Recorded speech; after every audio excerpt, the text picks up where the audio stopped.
Joker,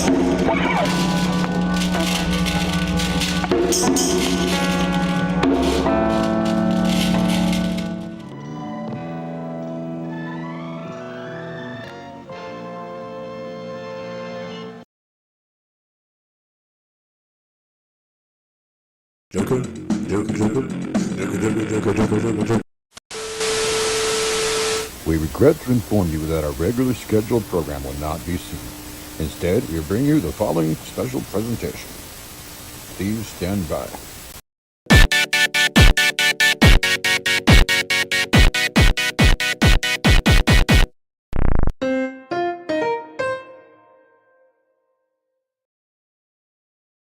Kids, you won't believe what your dad has planned for us to go do right now. Is it fast food? Is it specializing in freight logistics? Kids pack. We are going on a road trip. Yay. No. Yes. No. Yes. No. Yes. Where? It's surprised. Okay. Is there so much corn, Dad? Because, kid do, there is Cornland. Yay, Cornland. But I don't want to go to Cornland. Dad, I am 30. Do you not want to ride the Ferris wheel there, Andy Cotton Corn? Dad, I am 30. I don't want cotton corn. Mom, did you bring snacks? I brought the snacks. Okay. Yay, sausage. Don't do spoiling dinner. We'll have cotton corn. But I don't like the sausages. Is there a store? Yes. Out of the car, kiddos.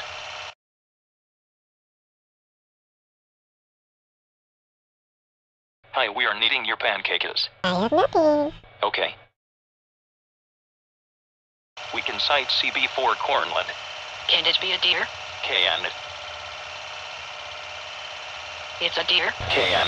It's Are we there yet? I am 30. I will almost be 31. Yes. Okay.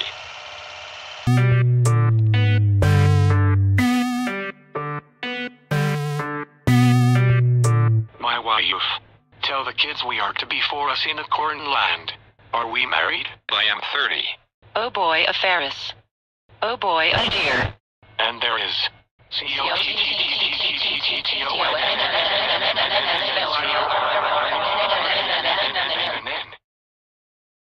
Look, son, aren't you happy with our road trip?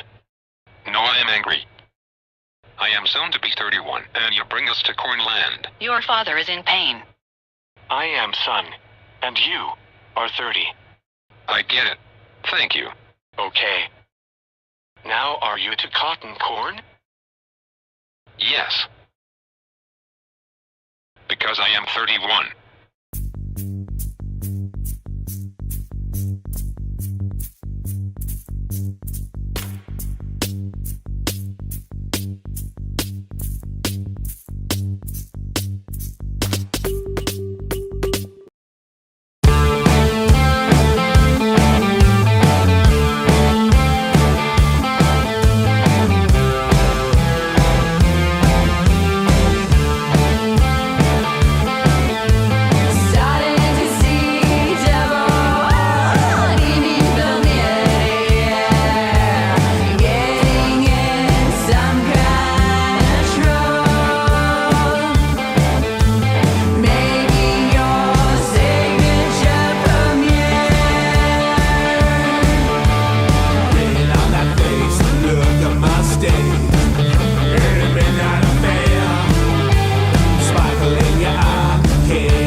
the mistakes, getting it down to fail.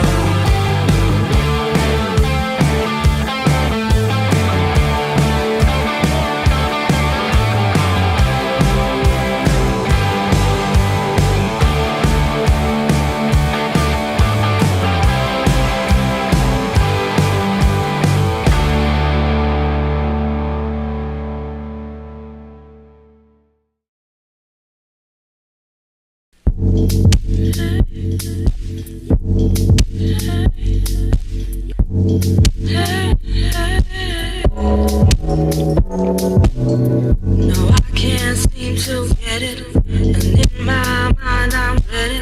My time's made up, I gotta go. And it's alright if you want to see through your tomorrow. But right now, I gotta go. If you want to stay, then you can be here with me. But I can't let go of this love, oh no, so easily. I said, if you want to stay, then you can be here with me. But I can't let go of this love, oh no, so easily.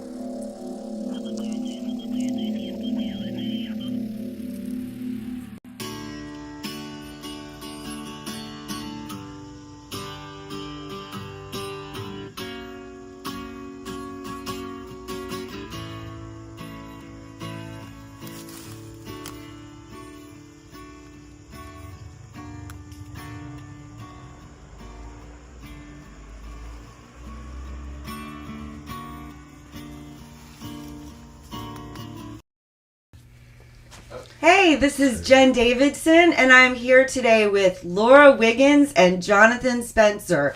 We are going to be talking about the 13 Collective art party and album release. But what we're really going to be talking about in this moment is how incredible and awesome Laura and Jonathan are. So let's all just take one moment. If you're at home, I don't care if you're tired, we're going to do the thing like romper room style, where everybody, like, I see you in the mirror, just clap for them, because they are amazing and they're home. And I don't know how often they get to be home to Athens, but Athens is home for them in a special way. They have a song about JB the Sausage Man, and that is just a lovely way for me to segue into this. How are y'all doing? I wish that I could take the camera and just, y'all, this is the best studio ever. Oh, really? Good vibes all the way around. Yeah. That's really fantastic. glad to be here. Fantastic. It feels very, pick any decade of Athens and I feel right at home. This feels quite familiar. This feels like all the decades of Athens. I love it. Yeah, and Like- it's like a dream. Finally, JB the Sausage Man has come up without me bringing it up. I mean, Thank you so much for that. honestly, when I saw that, I was like, yeah. I saw you like doing it, and I'm like, yeah. I was like, I'm with Laura, with the Sausage Man. And then I had like, I don't know if it's trauma memory from just being so drunk in college or what, but I had so many memories of the Sausage Man. That clip is from 17 years ago in 2008 when we were playing the 40 watt the first time we ever played Sausage how Man long for was he JB, out who was there, and he had already been there for a good 15. I at that don't point. know. He was there when I was about 10 years old, I remember. Okay. And he was, so that would have been in I'm 98. 50. I Yeah, came in 93. which is my peak era. So he was there in 98. Yeah, Really? yeah, definitely. Yeah. And then I I was got back here in in 93. 2000. We were at that in 2007. Yeah, so current 40 watt opened on Washington in, I believe, March of 91. Okay. And I got here May 18th of 1991. Nice. The day I graduated from high school, but it was also, I rolled into town and saw the Replacements at the Georgia Theater. That was my origin story for Athens, That's right? fantastic. And the 40 watt was fresh. It was like, there was, but my band at the time with Reed Geisenhoff, Drum and Wire, I was a senior in high school, but I was getting to go to Athens and play Wait a at the minute. 40 watt. You were in a band called Drum and Wire. Yes. There was a band called Drum and Wire that had someone Lumpkin in it from my Michael high Lumpkin school. was our lead singer. Jennifer Lumpkin was in my graduating class, and that band allowed high schoolers periodically to see them. So we felt cool as shit going to see them. I had a Drum and Wire T-shirt. That is white amazing. With the black yes, on it, with the flower. design. Yeah, I had that T-shirt. That's for the band. years. That's the band that I ditched out on my early decision liberal arts school in Ohio, and I drove to Athens and didn't come back for 9 years. I mean, that's wild. Got a Mickey's Big Mouth and went to the Georgia Theater with my fake ID and saw the Replacements. I mean, that's a pretty incredible origin story. But JB, I was gonna say 40 Watt was fresh then, and it was mid-late decade, I think, before I remember him being in the parking lot. Yeah, he just was such a fixture. So but that's like a really good thing there, because so Laura and I are 15 years apart, but we share some of the exact same history, just on a separate timeline that then spun together.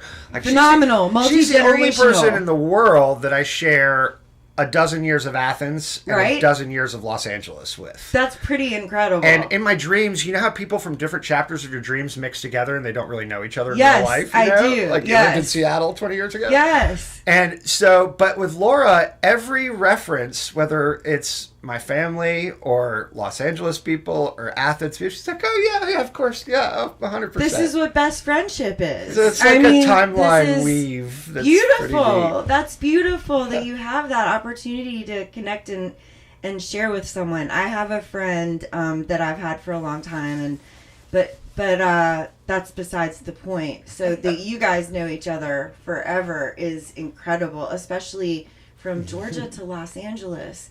What a change that is. And speaking of Los Angeles and showbiz and all of these things, I want everyone to know that you are in a band. And the band is incredible. And it's called Slightly Famous Somebodies.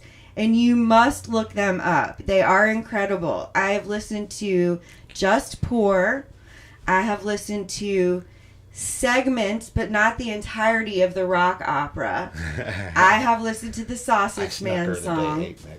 And any of our covers? I've listened to an REM cover. Yes. I'm not sure what is and isn't okay to talk about. Everything's cool. Everything is okay. I'll let Laura talk because I'm monologuing, but Just Poor, our first original song is Slightly Famous Somebody's to be released. Just came out this week. It's out on streaming on all services, Spotify, Apple Music, YouTube, Must everywhere. listen. Get familiar with Laura Wiggins and her voice. It's really something else. Just different, not the same. You can tell she's not trying so hard. It's natural. It's beautiful. It's not overproduced, but it's just on pitch. Please check her out and continue speaking about this. Yeah, so we're super proud of that. That's our first original release, and then our cover of South Central Rain, REM, comes out September 19th. Yeah. I have nerd chills right now. I listened to it this morning at like the ass crack of dawn. I was listening to that, and the harmonies really got to me. I really appreciate the harmonies that y'all have. It's not common anymore to have such melodic harmony and things that can have tension in the music but resolve so beautifully with voice or instrumentally, and what y'all are doing is phenomenal. Thank you. Super intentional. So good. It sounds so good. Well, I notice it. And Thank you. We're in a music town, and we know our music here in Athens, Georgia. So if I didn't want to say that, I certainly didn't have to. Those harmonies on the REM song, it's Mackenzie singing lead, but the harmonies are stacks of Laura. They're all Laura singing in layers. So you did this yourself, like Ben Folds style. Ben Folds style. So it's like 18 Mike Mills, but it's Laura Wiggins. And you let us do that, too. Wow. That's so cool. What does it feel like listening to yourself? It has always been a challenge for me. Okay. I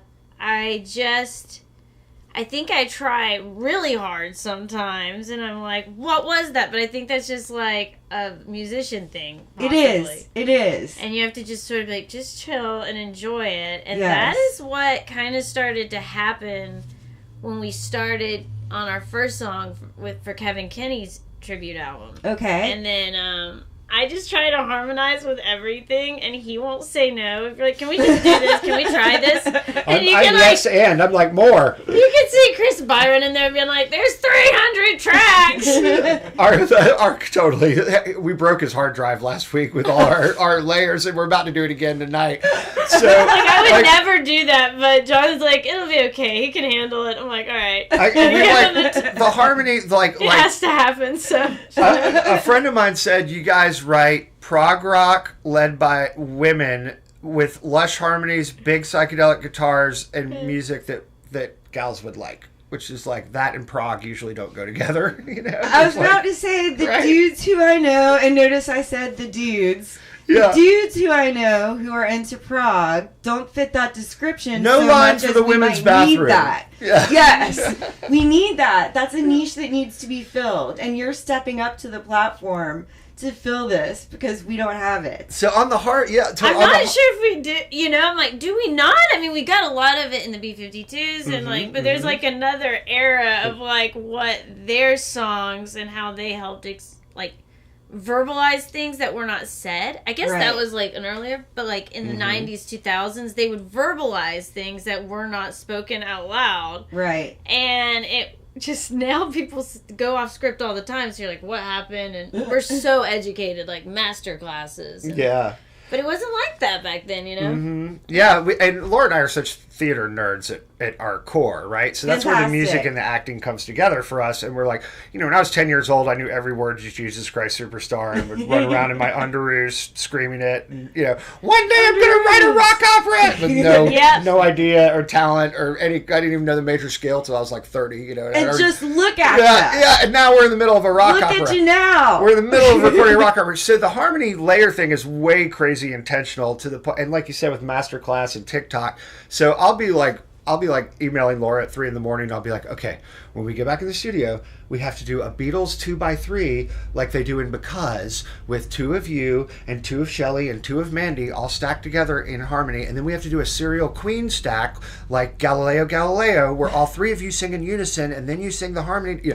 So we're like, and Chris is like, you're gonna have to buy me some more RAM. Oh my goodness! for the Chris Byron, our co-producer at New Cheese. He's letting us do it, and I think it's because.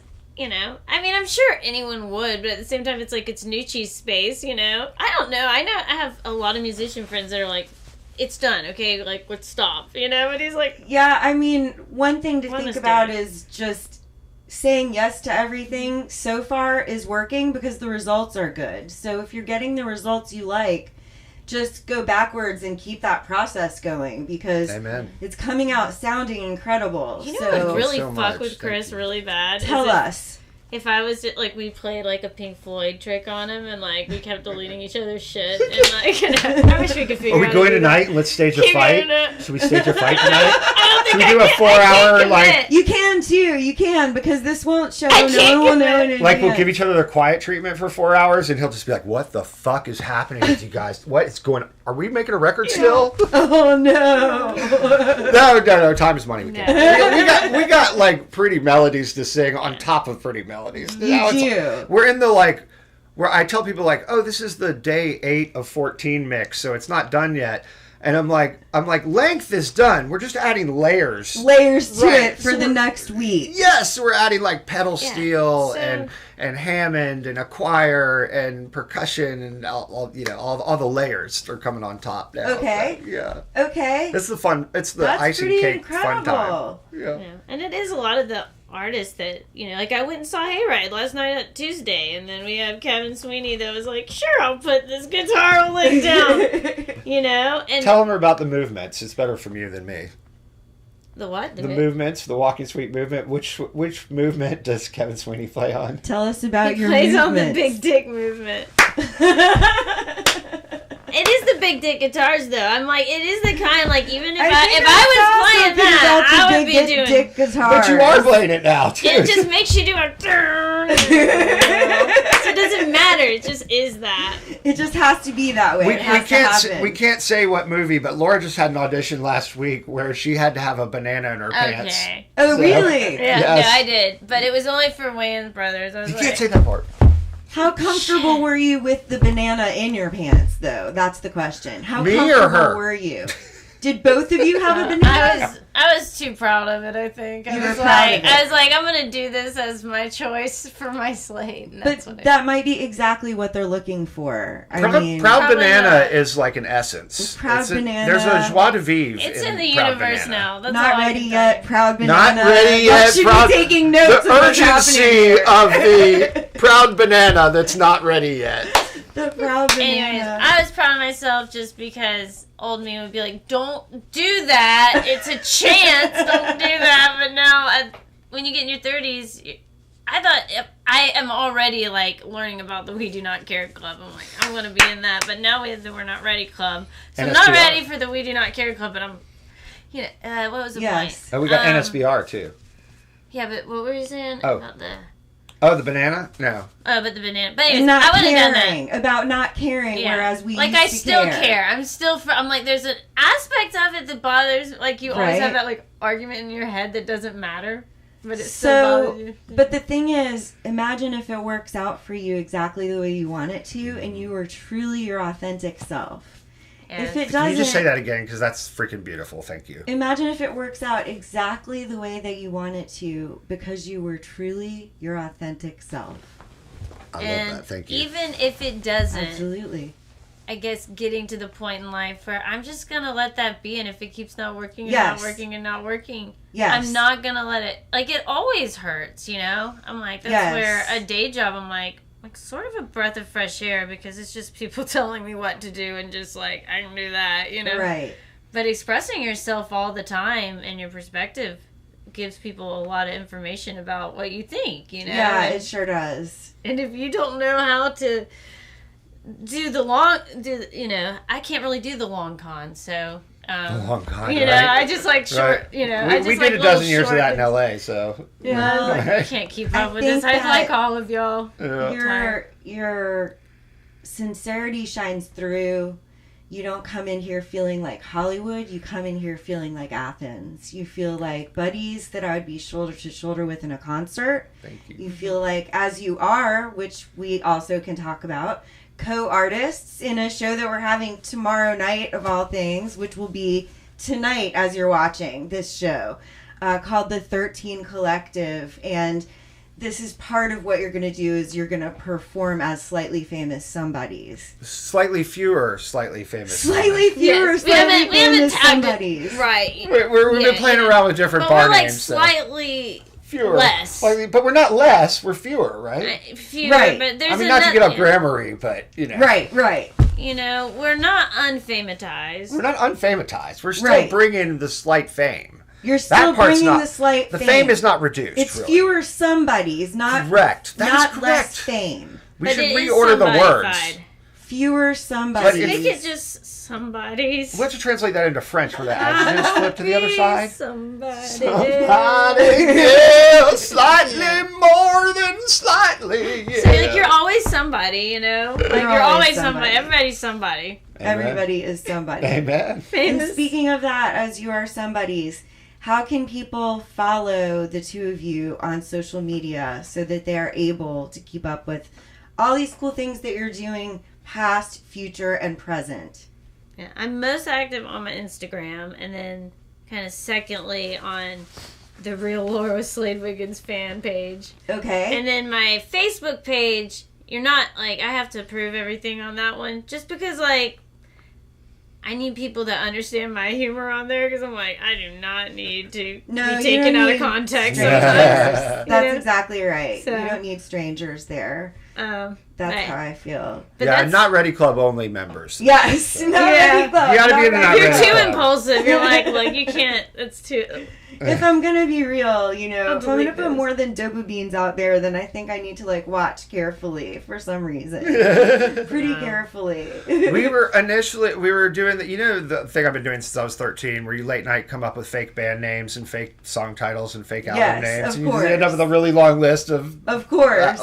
We were doing that with, like, what should our production company or our songwriting or our BMI? We're just coming up with all these, like, ridiculous things that were attached to Athens in, like, insider joke ways, you know? Right. It was like, we'll be Taco Stand Enterprises. Or, yes, do it.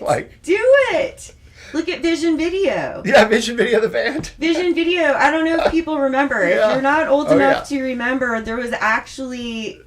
Man, I just stopped myself in the middle and I'm like, I realize what I'm doing. I'm aging the fuck out of myself here. It but wasn't that long ago. Really Vision wasn't. Video was at the bottom of the hill. Yeah. Video rentals. The My tapes. kids will never understand Vision Video. No. It was like Blockbuster, but local and a little bit punky. Like, you just felt cooler going to Vision Video. I never thought that I was going to miss all that technology like I do. No. And I'm like, I actually do. I liked, like, the process. And That's why we're here doing, like, community TV. We don't want this art to be lost. Maybe we're imperfect and, you know, sometimes there are technical difficulties and whatnot. But we're preserving something. Don't judge, do. Well, don't judge, that's just do, right. and you're doing. Just keep doing. And one of And the just lessons... call the mistakes lo-fi. Just call the mistakes lo-fi. Amen. That's what I'm learning. Huge support. So you mentioned your social medias now too, please. Oh, yeah. So I'm mostly active on Instagram with band stuff. Okay. At slightly famous somebodies. Okay. And then I don't really pay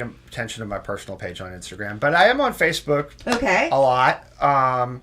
I approve, I don't know, when I feel like it, but I've got people on there like 7 years waiting on it. Yeah, we've been on Take your Facebook a long chances, time. get lucky, get unlucky, you never know. My backstory's on Facebook, and I'm already on like chapter 37. So some people drown in chapter 9, and I'm not really interested in chapter 9 anymore. You know? Oh, goodness. Okay, so what would you like people most to think about you as they wrap up? We're wrapping up here. Future project, current project. What would you like people to be focused on right now that y'all are doing? Okay, I can go first because I have just a couple. Well, Okay. first of all, 13 Collective. Keep up with these artists. I don't know everything here, but everything has given what it's supposed to be doing. Yes. And I'm like, okay, say yes to figure, you know. Yes. I was drawn to it. I even put a post on Facebook. I was like, look, I told Jonathan I wanted to be here to see this. Yes. Just because the artists visually are also really cool. Incredible artists. You know, and then you get the music aspect, and Chris was like teasing this whole like new album he's gonna put out with visual. I was like, I want to see it. It sounds like good weird art, and I really want to see that. And then he said, well, let's try to play it. And with Just Poor coming out, like that's just a song about acknowledging how much you love things and you wish you could just, and then, but really you just gotta pour the sorrows out. And I listen to it a lot because sometimes you start holding on to them, you know. Do you ever get emotional when you're singing it? Oh, I have. You have. But sometimes not, but it more so now because it was a song that I really didn't think was ever gonna be finished, and I didn't know why it wasn't ever going to get finished by me. Right. You know, it was so short. And there was sort of a moment of like, huh? Why do I love this song so much? Like, I just need to quit. And then I told Jonathan, I was like, I really want to record this. But you don't have to. But I was letting him know, but I might. And you're going to have to come. Right. I'll pay for some studio time, but you're going to have to do it on mine. But then Right. he paid for he did a swap-a-roo, and he recorded He did it. swap-a-roo. And then You when did you were it. here, no, thank you for doing it. It's like the best thing because it was like when you get a picture of yourself and it's like a good angle that you never thought about. Yes, that's why I don't look at the TV very much. Yeah. Absolutely. I think that they've caught your voice at a very good angle. That's exactly the right way to look at it, I think. Chris Byron, our co-producer, sent me a text when we were doing our final mix about 5 days ago, and he's usually a very few words in a text, and he said, and you know, he's been working with us on the last 7 songs. He said, Laura really hit this one out of the park. She's so connected, and yes, having been there for her takes, but also having listened to the song probably 1,000 times in the last 6 weeks since we finished it, like. I get deeply emotional listening to Laura's take, your lead That's take beautiful. on that. I mean, she's so connected. I felt emotional listening to it the first time I never heard it. I thought it was beautiful, and then genuinely, like, I don't have to keep listening to the music or listen at all when I'm interviewing someone, but I continue to hit repeat. I like to hear it. I like your voice, and I told my husband that I really like your voice. And Thank you. yeah, absolutely. This is 100% going somewhere huge for y'all, and it makes me feel so excited and Athenian proud. Oh, thank you so much. It was nice for the artists on board to understand that. It was like very seen, and it was not a done song. Like I told Vaylor, I was like, you know, like when you're a kid and you're like trying to like fix the problem, you know, right? And you don't understand that you can't, but understanding as an adult now, like it's okay, you can't fix the problem, you know. You can stop trying to and just be. That's right. Just let it play out. It's something I've noticed with us that we didn't set out to do this, but the last 3 original songs that we've recorded that are coming out, including Just Poor and Hidden Track and the current one, even though they're based on songs we had long ago, they all kind of have this like new medicine for everyone about them. Yes, like what a nice way of looking at that. It's like a share that we're like writing a prescription for all of us to be okay and know that we have each other and it's gonna be all right. And they all have a little bit of that.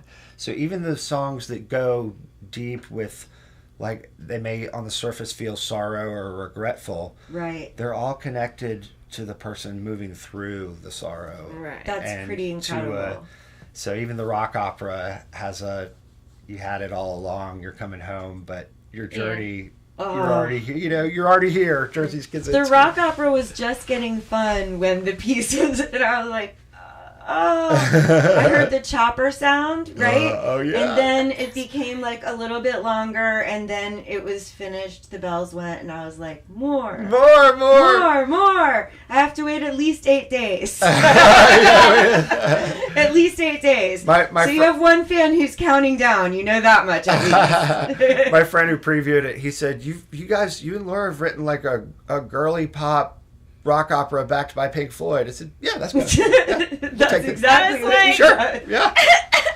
I kept listening to it the first night. Like, I was so tired when I got home and got the first version of it. Okay. And it's one of those things. Even if it got leaked, it wouldn't fucking matter because there's so many variables at play now in this experiment. Right. And all of them are really good. Amazing. Right. And probably will work, Amazing. you know? But that's the collaboration. That's what that's what I feel like the magic that's in the air is like. 100%. Absolutely. We can let the art be how we entertain whatever we do through the hard times that we can't change, you know? And 100%. Yeah. Make weird, angry, whatever art or silly, you know, just... Yes. Laura and I have a phrase we always say, never stop being ridiculous, right? Like have the courage to be ridiculous all the time. It was, I got a note the other day from Gordon Lamb at Flagpole, and I was just telling him about the Just Poor release and Kevin Kinney and Murray Attaway being on it singing backup vocals, and he goes, he sent me an email. He's like, "Well, you guys have released a number of these singles. Do you have a plan? Are you releasing an album, or like what's the plan?" I was like, "Well, it evolves every single day, and we've already won. So stay tuned. We're writing a rock opera right now." I still don't believe us, but I believe us. But you don't know how many times I've thought like to myself, well, that is too... You have to dream smaller, Laura. You can barely write a short film. How the fuck are you going to do don't, that? though. You don't, because look how many little dreams have It will happen, out, and it will be on ice at the Rock Lobster Arena. 100%. We're gonna put our rock opera on ice in costume with the dang rock lobsters because half of Act 2 takes place underwater, and we got the fucking lobsters. I absolutely must sit in the front row. Front row seats for me when that happens. I need to see it, and I need to see it up close. Gotta be on ice. I mean, if you're gonna do it, you gotta do it on ice. Totally. Obviously. So it's gotta be on ice. Girly pop, Pink Floyd, Jesus Christ Superstar, rock opera on ice, but underwater with lobsters. There you go. That's it. Yeah. I cannot tie this together any better. That's the pitch, ladies and gentlemen. Okay. Please come see all of us tomorrow night. We're going to be there together sharing in music and all kinds of art. Yes. And there are some other artists that are going to be there as well. We've got everything from visual arts to performing arts, music. I think it's 7 to 10, and it's free. It's 7 to 10. It's free, and it's at Cine Lab. Thank you for that part. I got all excited and just... It's really, you know, you're not going to like, this is like an LA thing, sort of, sorry guys, but it's really got all the elements of like a legendary night that people talk about for decades, because it's midweek, it's early, it's adult townies, and I count myself in that. It's weirdos, and I count myself in that. And it's like, you know, it's artists that are like all kinds of cool varieties. Like, that's the kind of night that's the perfect little Athens magic formula. It is. Even if you go to bed at 11 o'clock that night and you're a little tired. And it's free. So, who cares? You it's know, free. like, it'll be... Come look at the art and listen to the sounds. That's a good night. It's like going to see it's so good. Hayride on a Tuesday night. I just wish I lived closer, because I'm like, that's what I'm talking about. Like, I feel so good about it, I'm not even going to go now. It's just like, I've already got the pleasure out of just that last minute and 30 seconds. So. I'm coming. It's just me and Baylor now. No, that would be even slightly double fewer. Double fewer. That's what you should call it. Yeah. Double fewer. That's what you have to call it if I'm not there. Double fewer. Double fewer. Double fewer. That makes all the sense to me. Double fear. The sequel. All right, everyone. So this has been Slightly Famous Somebodies. And we went over our time. I apologize. No. Tommy Shaw You didn't go over anything. Tommy Shaw we were just having so much fun. You're showing the kicks. Oh, yeah. Laura, I don't want to give our total show away, but Laura, the Big Dick Rock section, Movement 2? Yeah. Movement 3? Yeah. Laura plays the Les Paul on that. He Tommy doesn't Shaw understand that I'm going to after this rock opera, I'm going to hard pitch Chicks, the Styx, Ice Rock Opera! That's perfect. With just Styx songs. It's perfect. Like ABBA, but Styx. I would be really into it. With Chicks. Styx. No, I forgot. No, it's just Styx. It's Styx, but STXX.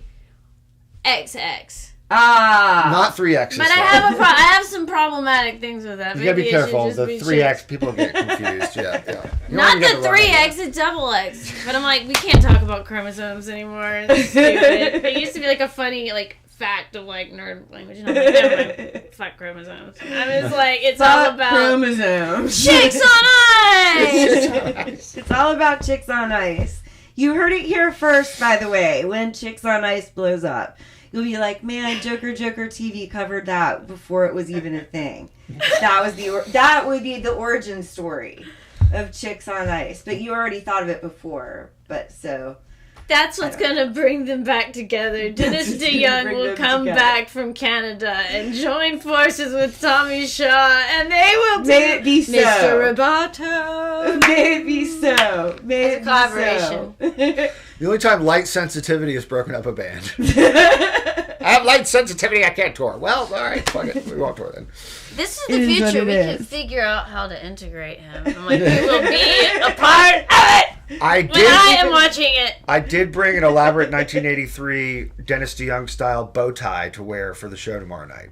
Ooh, you're giving away spoilers. There's going to be a bow tie. There's a bow tie involved. We know that much. There will be a bow tie tomorrow. Okay. Yes, I believe so. Okay. I believe so. It's going to be be yourself, but yes. Like, come how you want to come. Come as you are, 7 to 10, Cine, and that's going to be tomorrow night, aka tonight. AKA tonight. Thank you guys so much for being here. Yay! Come on, y'all. Come on, y'all. Come on, y'all. But anyways, like we were saying.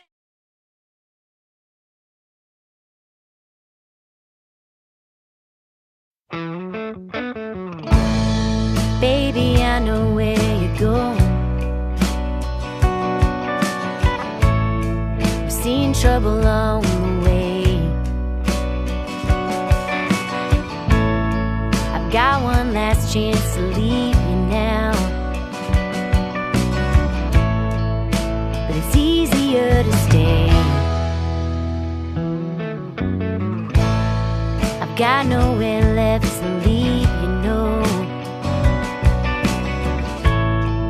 Left somewhere in the night.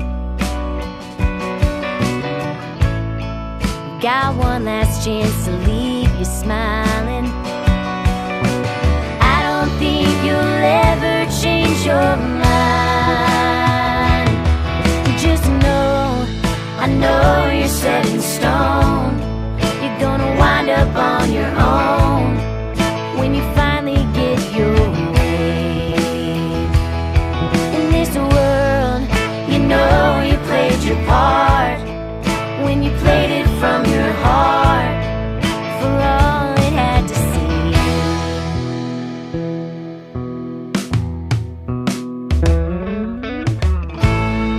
Baby, I know where you're going, 'cause I know where you've been. Take my hand and let me guide you out before you're lost again. There's romance in these leaves tonight. Dance with me in the wind. I think I'm really leaving this time. If you wanna stay, go ahead and stay. 'Cause I know you're set in stone.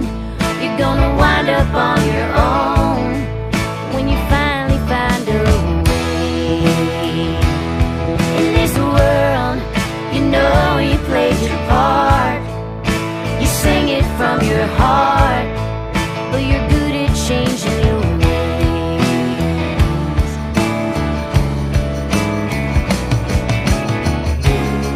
Don't you wanna feel the day break? Don't you wanna know the way? So let this life back in your heart again and again, yeah. And I know you're set in stone. You're gonna wind up on your own if you finally find a way.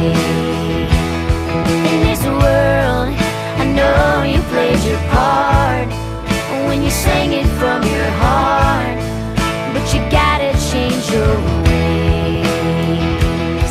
But this time, I know you know the score.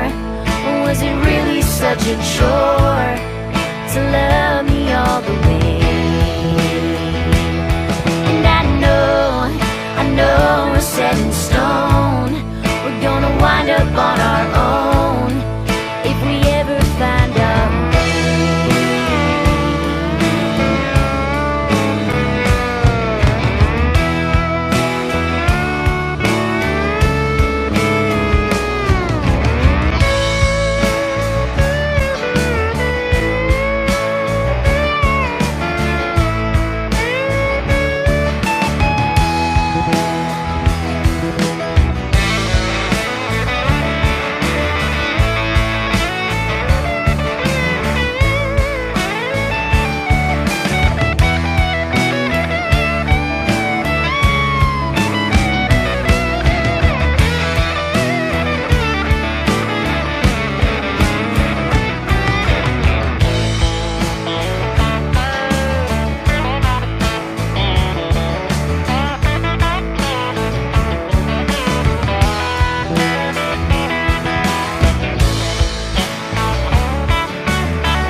I'm Jen Davidson, and I'm here today with Cole Taylor, who is a part of the 13 Collective, which I am also a part of. Hi and welcome, Cole. Hey, thanks for having me. How are you doing today? I'm great. I enjoyed our pre-show banter. And Yes, pre-show banter is what it's all about. It's the warm-up. It's so much fun. So I also wanted to comment, I love your hat. Crustacean Nation. Oh, absolutely. Claws up, you know. Yes, in unison. Mux is doing it back there, too. That's fantastic. Well done, Mux. Yes. So, okay. We're here talking about some wonderful things. Okay. Mainly art. Let's and talk you about art. are absolutely prolific as an artist, whether it be visual arts or involvement with music, even performance art, talking about things like wrestling. You have such talent and you are just so openly gifted to be able to help in so many different areas.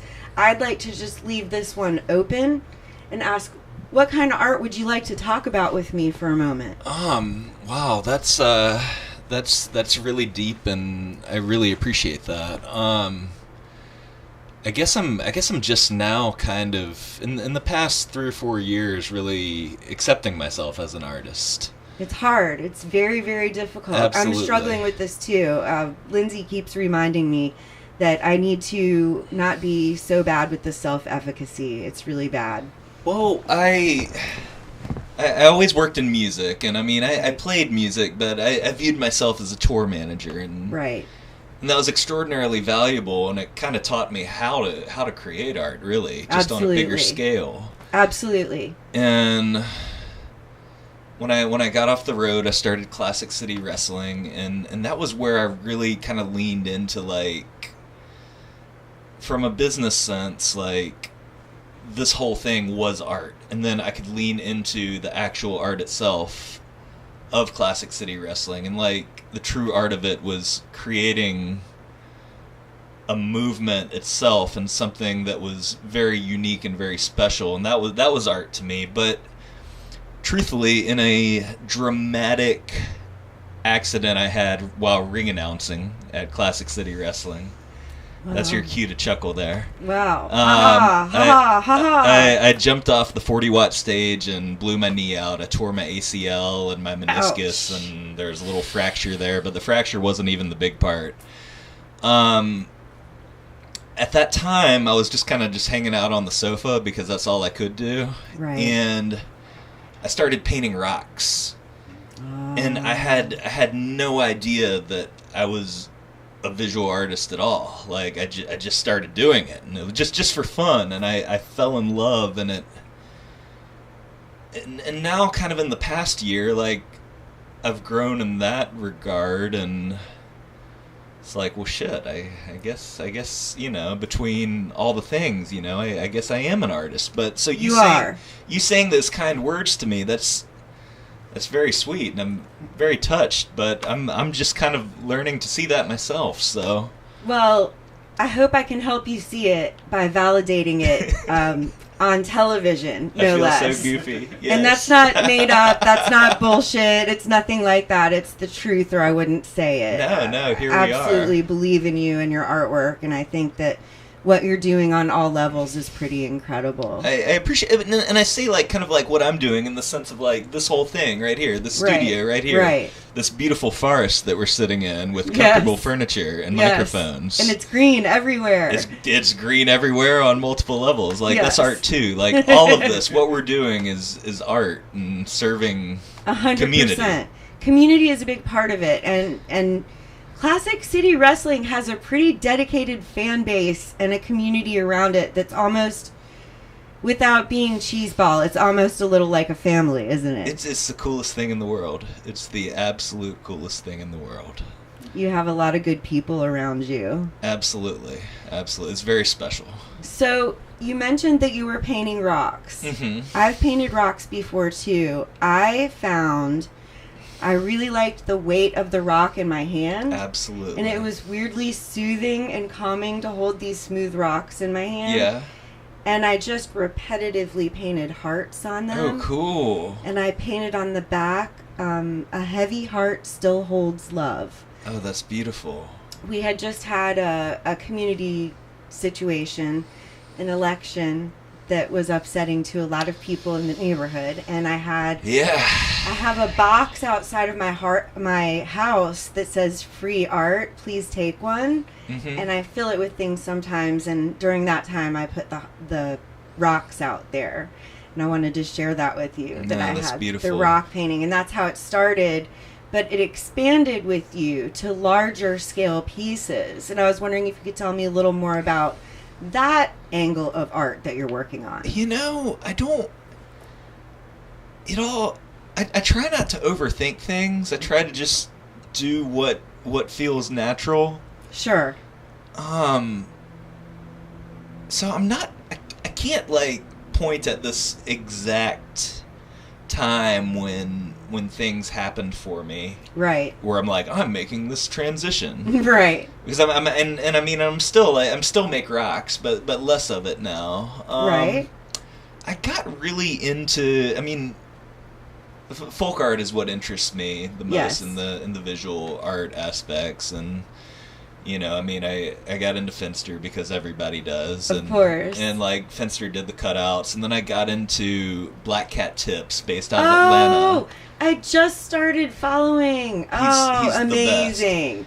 And he's the cats. Totally. He's a phenomenal person too. He's very supportive. Oh wow. But he has these wood cutouts, and I really liked like Our Land's wood cutouts based out of Atlanta as well. Okay. And I don't know.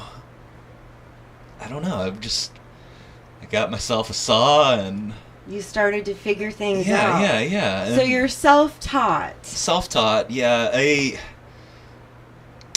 I guess we could say a drive-by trucker fan and dear friend of mine commissioned a piece for me, and this is what started it. Now that I've been saying it, that's commissioned awesome. A piece from me, and I'm like, well, shoot, all I've done are rocks, but I have these visions in my imagination. I guess now's the time. Right. So I made him a little monster. So you made a monster. I made a monster. That's awesome. And that makes me think a little bit, well, I'd like to see the monster, too, if you have a picture. I'd like to see the monster. Of some of the really cool stuff that Tex Crawford does. I love his work. Tex is incredible folk artist. He's so supportive. That's part of what I like about the folk art community, in the sense that I feel like I'm very much just this enthusiastic person who's like, whoa, I can't believe I made this. This is so cool. And like, me too. In a lot of other circles, people would be like, cool kid, why don't you show me when you've done something real, But I feel like in the folk art world, everybody is so supportive and like, way to go, keep it up. And Tex has been such a supportive figure to me. He's been pretty supportive to me too. He's the best. He's really the best. We love you, Tex.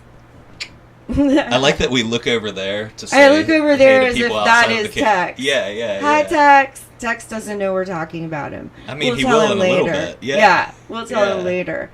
So, some of this artwork that you've been doing that started with the commission is currently going to be on display September 11th. Absolutely. Okay. Absolutely. So what kind of pieces are you going to be bringing for the show? I'm bringing 2 pieces. All right. I have a piece a little stick figure that I made it was kind of just, as I was making it, I feel like I get to know my pieces as I make them. Like, I can't... 100%. I can't just like, I'm going to make this. It never happens. Oh, yeah. I meet what I make. Yes. And like, there was a guy that I'm making him. I made the face, and just with my scrap wood, I'm like, I can make a little stick figure out of this. I can have him wave, and as I'm assembling him, I'm kind of tilt his head, and he looked very vulnerable, and he looked. And I wrote a little note on another piece of scrap wood that said, what did it say? It said, "Please, I'll do my best. Don't stop loving me." And beautiful. Just trying to capture vulnerability and I can't even put it into words of just, you know, when you're doing everything you can and it is enough, but it might not feel that way, you know. And I recognize that feeling, and it moves me that there's a piece of art that's going to represent how I feel, and I can see that at the show. Yeah, absolutely. that means a lot. Yeah, this is a really heartfelt experience to have your art connect with the way that I really feel about myself sometimes.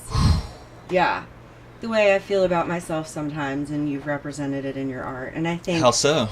Well, we all wonder if we're doing enough. Mm-hmm.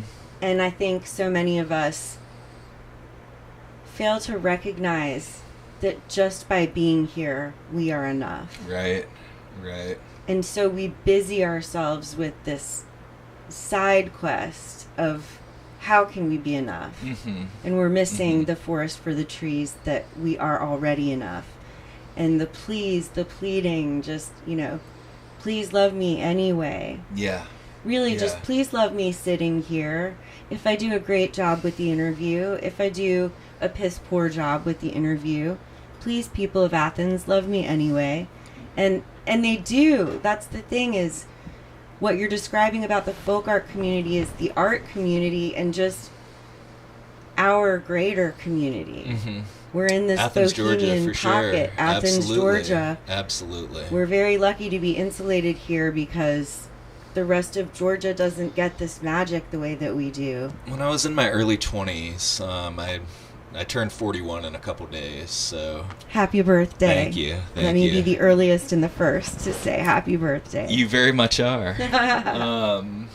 But when I was in my early 20s, I made this joke, but I meant it. I'm like, you know, and in other cities they say that when you fall, people will stomp on you, but in Athens, if you fall, not only will people help you up, they'll teach you how to stumble better so you don't fall, and maybe fall with even more grace the next time you fall down. And I realize now, I'm like, that wasn't a joke, that's just the truth. Yes. And that's part of the beauty of this community. It's is. very nurturing. It is. And what you describe with your piece of art, I find, is also reflected in our community, which is it's okay and you're allowed to be vulnerable. Mm-hmm. And we say it a lot. The way that people say, you know, tell someone that you love them, don't wait, don't miss it. We remind each other that we're worth something, and we remind each other that the love is already there regardless of whether we perform for it or not. Right. It's not a performance. Right. And it's not a machine. I'm not a coin machine that you put in coins and I dance for you, and then because my dance is good, you love me. Mm-hmm. You love me because I'm me, and I'm allowed to be loved because I'm me. Absolutely. And your piece of art is going to express that too. I appreciate that. Yeah. This is a pretty awesome interview. So I want to ask you another question, which shifts gears just a little. Let's shift them. Tell me about some of your favorite Athens music. Oh man, whoa! I feel like it's not really fair to say because I toured with them. I toured with them for 13 years, but I mean, Drive-By Truckers are just a magical band. Magical. And I'm glad that you brought it up and I didn't have to. I prompted you, but still. Okay, no, totally. And like, I've worked with a handful of bands, and I've worked with a handful of bands that I truly loved. Right. But I mean, I was with them for 13 years, and every night. Don't get me wrong, there are some times where I'd prefer not to be on tour, but like every night, I believed in what we were doing. And I felt like we were there for this thing bigger than all of us. And it was just such a special thing to be a part of that. Incredible. To be a part of that journey. And Drive-By Truckers, y'all are a treasure to us. We love 100%. you. So let's look over that way. Like, oh yeah, there you are. Yes. I don't know why we're doing that. Why are we doing that? Do other guests look over there? I don't know. Okay, I cool. haven't thought about it. Maybe they do. Mux, do they? That's where the audience is. That's oh where yeah, the yeah, audience clearly. is. That's where the audience is. How did we miss that? We we missed that we were live with a live studio audience. You're beautiful. There's some puppets. We love you. You are beautiful. Yes. All right. So we talked a little about Drive-By Truckers. I think I'd like to know, is there anything special you're working on right this minute that you'd like to share with our audience? Oh, probably. Probably. I'm hard pressed to think of it. And at not the to moment. put you on the spot. No, I've got a few projects in the back of my head. Like, is All now right. the time for this? Is it not the time for this? We have a great show coming up with Classic City Wrestling. Ooh, tell us about that one. It's the day before the Alabama football game, so it'll be like a big rager. Crowded. We're just we've really built a cool thing. Okay. At the 40 watt, we've sold out the last 10 shows in a row there, and just damn, the community is just on point. So, and we're just pumped to see what's going to happen at this one. And this one's at the 40 This watt. one's at the 40 watt. And tell us the date. September 26th. September 26th at the 40 watt Classic City Wrestling. Mm-hmm. Is there a fee? It's $20. $20, and you get to see all of this community in action. And the Dictator Tots are playing as well. Oh, and you don't want to miss the Dictator Tots. They're so fun. They're so cool. It sounds incredible. I think I'm going to have to make it. Oh, I would love it if you come. I'm going to have to make it. So, all right. How can people stay in touch with you and follow your artwork and just your general fantastic vibe if they would like to? You can find me. I'm going to give 2 Instagram handles, and really I'm kind of learning how to do this, to be completely honest with you. Sure. But T.Chodd Taylor on Instagram, you can find me, and I feed all of T.Chodd Taylor is where you can kind of find all the stuff. T. Cole is what he is saying. Yes. T.Chodd Taylor. But also at Athens Outsider is just my art. Okay. But T.Chodd Taylor, I put all of Athens Outsider stuff on T.Chodd Taylor as well. And at T.Chodd Taylor, you'll see some wrestling stuff. Okay. So you'll kind of get a more broad. Got it. Yeah. So we can do that. Or what was the other one? Athens Outsider. Athens Outsider. You can follow both, and it will be so fun for him to see, like, the numbers go up. Do it. It would be so cool. Yeah, it's a lot of fun. Okay. Well, Cole, I have genuinely and deeply enjoyed talking to you today. This has been so fun. And I wish we had more time to do more, and maybe we can talk again in the future. I look forward to it. Yes, absolutely. And you can see both me, myself, and I, and Cole, as well as Mux and several other artists on September 11th, which is a Thursday. Yes, it is. And you are not doing anything else that day. Just come and see us at Cine. We're going to be having an art party and an album release. We're celebrating the music of Chris McKay, some other artists. It's going to be phenomenal. Just please come and join us. This is community in action, and that event is free. All right. Thanks so much for watching, everyone. Thank you.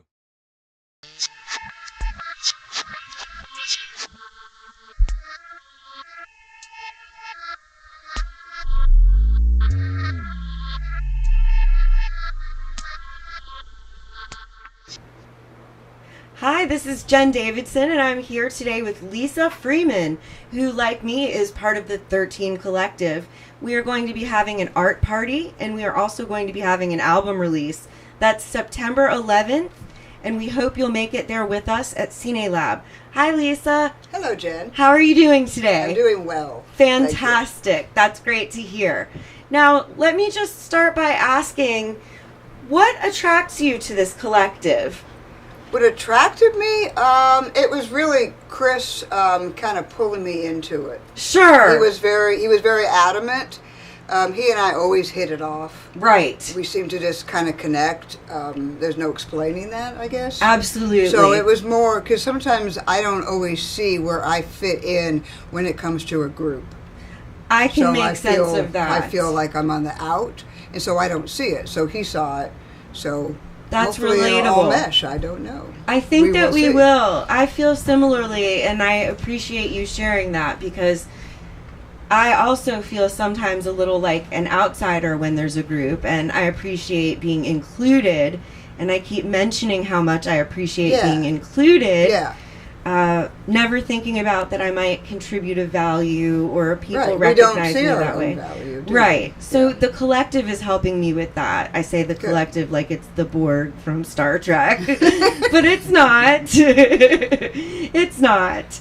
So I would also love to hear some of your artwork's background. And by that, here's what I mean. A strong, beautiful, incredible voice of feminism is in your work. It's undeniable. It's visible before you read anything about it. And it's not only provocative, but it makes such a gentle, caring, and compassionate truth of a message.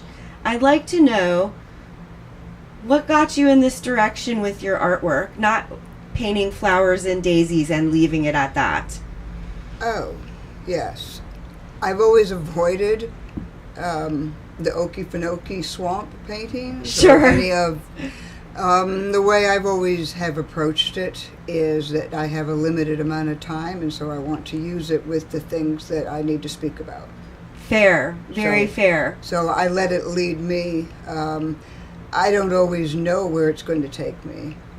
Interesting. So, but as far as the feminist, it's just because we all have equal value. And so as a kid of the 70s, you know, I come back from a time where we had Billie Jean King, abortion rights were first made available. I didn't even think about not having equal rights, kind of, Sure. you know, and then things have shifted tremendously.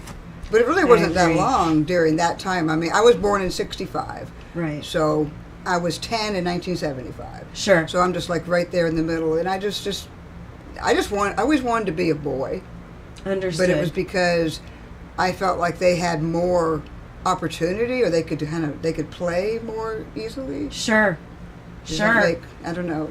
It does make sense. This is something that people who are in our age brackets, because I'm in 75, so I'm 10 years. Okay. But I'm that's 10 still years after you, but it's the same general sort of feeling that men have a power, and we feel we have that power too, but we somehow need the men to recognize that in order for it to be valid in a society. And we try our best to rise to power without that. Yeah, and and also there's the tricky part is making sure that we understand where everyone's coming from. Yes. I have a son, and I'm pretty close to him, and it's been a great opportunity for me to get an idea of what it's like from the other side. Absolutely. Growing up. I have 2 daughters and 1 son, so it's given me a chance to see, you know, what it's like, because he talks to me. Do any of those issues that come up with your kids end up in your artwork? You know, I don't know. Not knowingly. Most of my artwork, we always want to try to explain or we're asked to explain it. And the best way I can explain what I do is I try to make the people that are not seen. Absolutely. So the ones that are on the margins, that are pushed aside, whatever that looks like, those are the ones that I most, because I always felt very invisible, ignored, and I think most people do. But me as a kid, I was very, very quiet, and I felt literally invisible. So I just feel for that. I appreciate that you feel it, but that you also put it into your artwork so other people can connect with this and feel less alone. Yeah, but It's alienating enough to have some of the feelings that you describe, and when we go through them, we don't necessarily think about how we connect with everybody around us. No, we don't, because we're so caught up in our own thing. Right. We're caught up in our own head. But your art reminds us that we do connect, and we connect by so many people will look at a piece of your artwork and find beauty and meaning and purpose in that, and it represents something they feel in their gut, but they weren't going to cut those pictures out and put it together. Yeah. It wasn't going to come together quite the way that you do that. And it just, the imagery is incredible to me. How you take a few images and put them together to create something so cohesive. It's just incredible. And also the to me. trick for myself too is knowing when to stop. That's a when really to hard one. Stop adding or to... It is just difficult. Right now, I'm just doing I don't really know what direction I'm doing or where it's going, and we never really know for sure. No. But I'm doing a collage journal, which I've done many, many times. But I'm just doing that and just playing around and just allowing myself just to play. Wow. Because I don't, and then it will reveal, I hope. And in that sense, in a journal, it doesn't necessarily matter. If right, it's and too you're much more or too likely to just do whatever. Be free. Yeah. To just be free. Yeah. But I still think about it. I think, well, someday, somebody might see this, so it still needs to, so you still I still tap down on that. I connect to this because when I'm making a piece of art, and this has happened to me a lot in my life, I think this looks okay. This looks okay. I'm kind of impressed with myself. You're feeling real good about it, and then somewhere between looking okay and confidence, it becomes ungapachgud. It's just all over the place, covered with too many things, and I don't know where I got trigger happy with the marker or whatever it was that did that. But I think what I needed was an opportunity for process art versus product art. Right. I need the opportunity, like you're describing, to do in your journal, where I do in the morning like an art meditation. Okay. Sometimes it's ugly and I don't share it with people. Sometimes I think it's okay. Yeah. Sometimes it's in between and I share it just because and I want to know I can. And some things are just meant to be burned. Too. Yeah, they're just really nothing. Are. It's nothing, and it's just the sake of, I said I was going to do it, I did the damn thing, and now I'm done with it, and that's the end of it. Not everything is meant to go up on the fridge or the wall. No, it's not. But it's all what I have learned through my art practice. And I mean, I've always made art. So I have focused on it. I guess it's been 25 years that I've made it a priority again. I've come back to it and made it a priority. So is that it's all connected. Every piece has to lead to another. You wouldn't have gotten there, even with just a simple little something. Sure. You wouldn't get there without having done that. So it does all matter. I'd like to ask, what do you have to say for people who maybe don't know how to make their art a priority, but they'd like to be doing what you've been doing for the last 25 years, and they don't know what the first step is? What can you tell people who want to make their art a priority?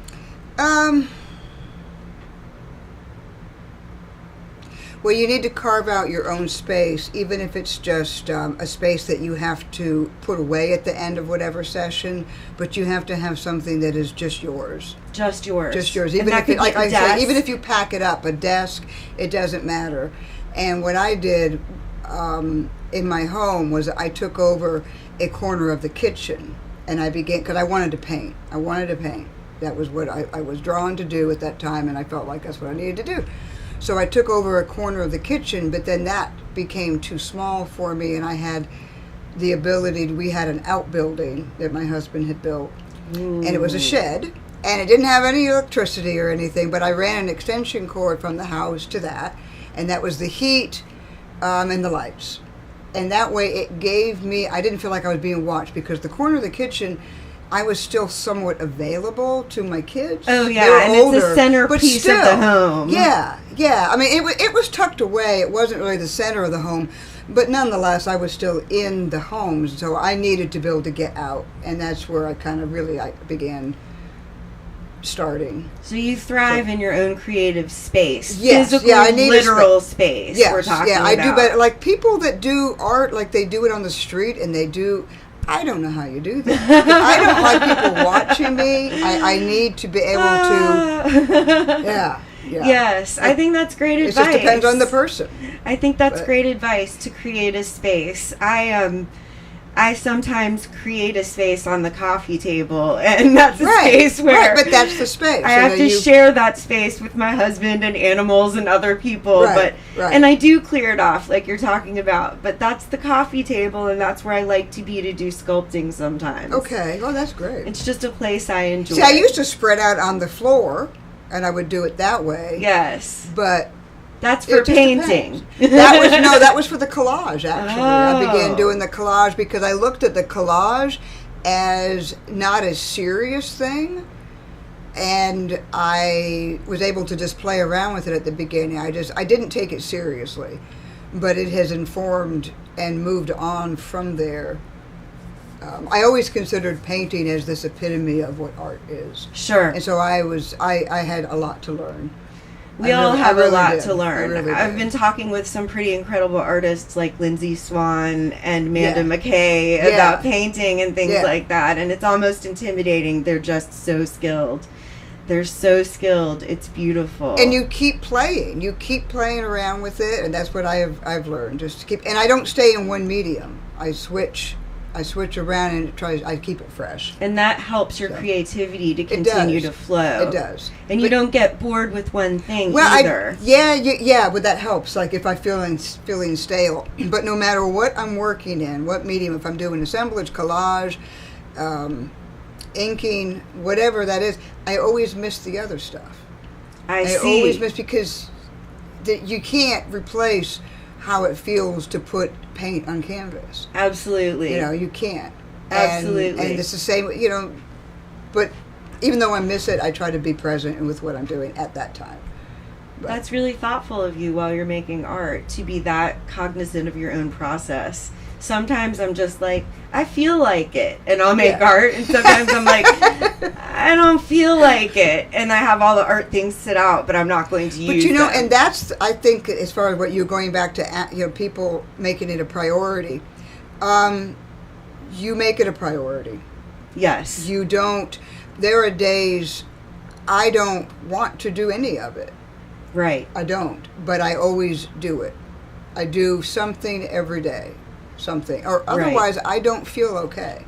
I mean, that's just what it. I really don't feel okay. Creating is so healing. I have to do something, whether it's just drawing in my journal, in my sketchbook, or whatever it looks like. That makes I have great to do sense. something. That makes great sense. I think we all should be doing something with our creativity. We are meant to be makers. We absolutely whatever that are. looks like. You make. Please quote Lisa Freeman on that. We are meant to be makers. That is what. Someone out there, go give us a bumper sticker. We'd like a bumper sticker that says "We are meant to be makers." We are makers. We just have to remind ourselves. We do have to remind ourselves. That's too long. I remind myself every day, and I still forget. Well, this has been pretty incredible speaking with you. Lisa, is there any way that people can keep in touch with you or follow you on social media? Yes, I'm on Instagram.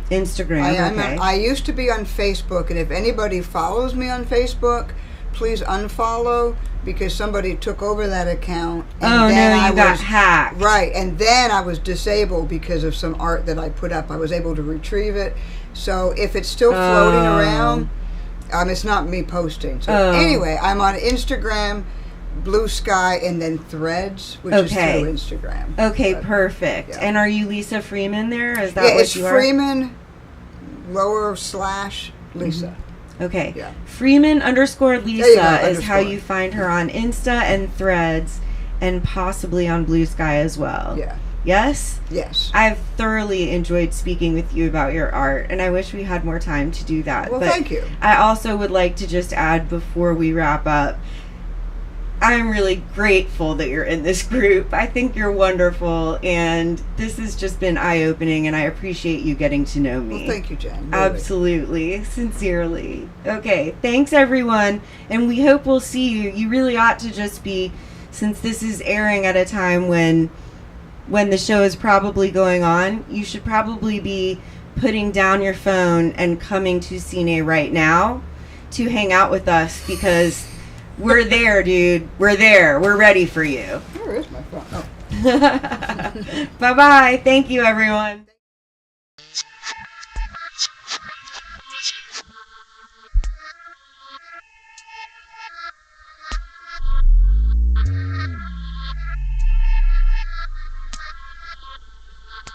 All right. Hey everyone, this is Jen Davidson, and I'm here to talk about the 13 Collective, which is happening on September 11th. And we're going to be talking today with Keith Bennett. Keith, hello, welcome. Hi. How are you doing tonight? Fairly well, thank you. Fairly well. We have a crazy rainstorm going on, and right. A football weekend going on. Bulldog game letting out, and yeah, it's kind of treacherous getting over here, but it was great. It was an adventure. Athens everywhere is an adventure right now. So we appreciate you, especially coming out in the rain. Absolutely. When it's all thundery and the ground is shaking. Yeah. So I appreciate it tremendously. You were so welcome. Absolutely. So I want to start out by saying your art is phenomenal. Oh, thanks. I love it. I had to just search a little bit extra because of the website thing. Yeah. I'm under renovation, if you will. Absolutely. But I absolutely love your art. Thanks. I appreciate that. Thank you. I wanted to know, first of all, what inspires your color schemes? Because some of your color schemes are really, really almost ethereal and trippy fractal kind of designs. Oh, yeah. The colors almost feel like they're psychedelic but science. I don't know how to describe it, like psychedelic science. Yeah. And I was just wondering about how you choose your colors. I think they choose me. Really? What a great response. Well, I'm just saying, because this whole thing started just as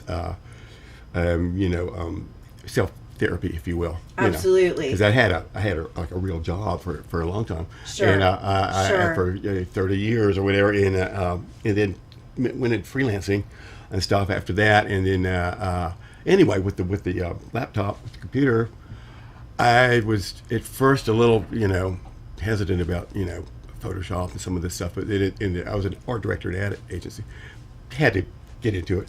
Right. After I wasn't doing that anymore, just for the hell of it, started doing these. Well, how it started? I was taking pictures with the little Sony handheld camera, going down the driving. Wasn't looking through the camera, just holding the camera, looking at the road, and so got home with them. You get what you get, because it's digital. It doesn't matter. Right. Not wasting film. I got home. It's like, oh, well, these are kind of cool. I started messing with them, and it started from there. So for the longest time, I just did dead trees, or dormant trees, I should say, or whatever. Because I did see some trees. Oh yeah, the trees were where it all started, and then it was just grew from there. But I didn't show them to anybody. It was just it was just my own little world. Art therapy in a way. Therapy. It was art therapy. Like journaling, but with art. Exactly. Yes. And then it branched out to something a little more. I just kept doing it.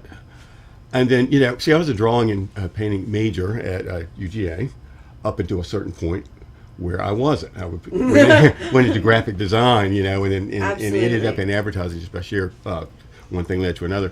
And but I always wanted to get back to that feeling, because that was great. I had great professors over there, just all about seeing, and the art is a byproduct of the seeing and all that kind of stuff. Absolutely. And so, and I don't know if anybody buys this or not, but but that's the way I feel about this stuff I do with Photoshop. I have the same feelings. Right. So I don't know where it's going to go often, most of the time.